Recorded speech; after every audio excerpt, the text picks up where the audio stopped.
ইথুন ভাই আপনি খেয়াল করুন আমি এখানে একটি বাচ্চার ছবি রেখেছি গ্রাফিক্যাল প্রেজেন্টেশন। তো এখানে একটু খেয়াল করুন আমরা দুটো পথ দিয়ে বাতাস গ্রহণ করি বা শ্বাস গ্রহণ করি। একটি হচ্ছে নাক, এই যে নাক দিয়ে বাতাস এই পথটা দিয়ে নামছে, এটা হচ্ছে নাক, হ্যাঁ, ন্যাজাল ক্যাভিটি, এই যে অ্যারো চিহ্ন দিয়ে আমি বাতাসের ফ্লোটাকে বোঝাচ্ছি। এরপর এই যে এদিক দিয়ে নামলো, এইটার নাম হচ্ছে ন্যাজোফ্যারিংস, এবং তারপর নিচে চলে গেল শ্বাসনালী হয়ে আমাদের ফুসফুসে যাচ্ছে। তো এই যে নাকের যে পেছনের ভাগটা, এটা হচ্ছে সম্মুখ ভাগ, এটা হচ্ছে পেছনের ভাগ। পেছনের ভাগের এই যে যে জায়গাটার মধ্যে একটা টিস্যু দেখা যাচ্ছে, এটাই হচ্ছে মূলত এডিনয়েড। এটা কি জিনিস ডক্টর মার্জান? এটা একটা লিম্ফয়েড টিস্যু। এটা বাস্তবে খুবই ছোট, এই জায়গাটাতে থাকবে, কিন্তু যদি কোনো কারণে এটি বারবার সংক্রমিত হয়, অ্যাটাক হয় জীবাণু দিয়ে, তখন এটি আস্তে আস্তে ফুলতে থাকে। ফুলতে একটা পর্যায়ে বড় হয়ে গেলে এই কন্ডিশনটাকে বলা হয় এডিনয়েডস। আর যদি কোনো বাচ্চার একই সাথে এডিনয়েড এবং টনসিল দুটোই ইনফেক্টেড থাকে, ওই কন্ডিশনটির নাম হচ্ছে এডিনোটনসিলাইটিস। তো আমরা কিন্তু আজকে আলোচনা করব সেই এডিনোটনসিলাইটিস নিয়েই।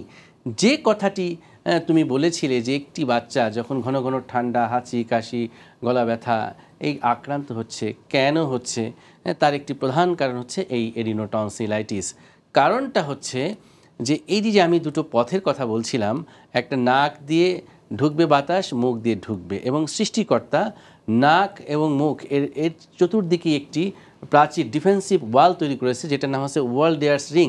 তার মধ্যে এই উপরের দিকে হচ্ছে এডিনয়েড, আমরা যদি দুই সাইডে দুটো বডিগার্ড, এটা হচ্ছে টনসিল, হ্যাঁ।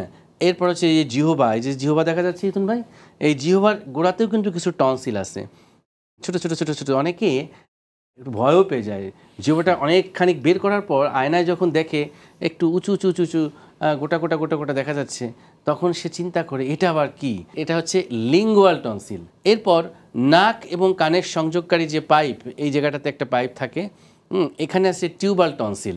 তো এই যে চারপাশ দিয়ে যে কতগুলো লিম্ফয়েড অর্গান দিয়েছে সৃষ্টিকর্তার ডিফেন্স দেওয়ার জন্য, আমাদের মুখ্য গহ্বর এবং শ্বাসনালী দিয়ে ব্যাকটেরিয়া বা বিভিন্ন অর্গানিজম, মাইক্রো অর্গানিজম ঢুকে যাতে আমাদের দেহের ভিতরে যে আমাদের কোনো ক্ষতি করতে না পারে, যে কারণে স্টার্টিংয়ে কিন্তু এই ডিফেন্স সিস্টেমটাকে বিল্ড আপ করেছেন। এখন ডিফেন্স দিতে যে কিন্তু বডিগার্ডরা অনেক সময় শহীদ হয়ে যায়, মারা যান, তখন কিন্তু আর সেই বডিগার্ডটাকে আমাদের আর দরকার হয় না বা প্রয়োজন নেই। তো ঠিক একইভাবে যে শত্রুপক্ষ অর্থাৎ ব্যাকটেরিয়া যখন সংক্রমণ করে, কারণ ওই সময়টাতে বাচ্চাদের রোগ প্রতিরোধ ক্ষমতা কম থাকে, যার ফলে এই এডিনয়েড টনসিলগুলোর তাদেরকে আসলে কিল করার জন্য এগিয়ে আসে। এখন এগিয়ে আসতে গেলে তো ওদের শক্তির দরকার, ওদের সংঘবদ্ধ হওয়ার দরকার, যে কারণে বাই ডিফল্ট, বাই ন্যাচারালি এগুলো একটি সিস্টেমের মাধ্যম দিয়ে বড় হতে থাকে।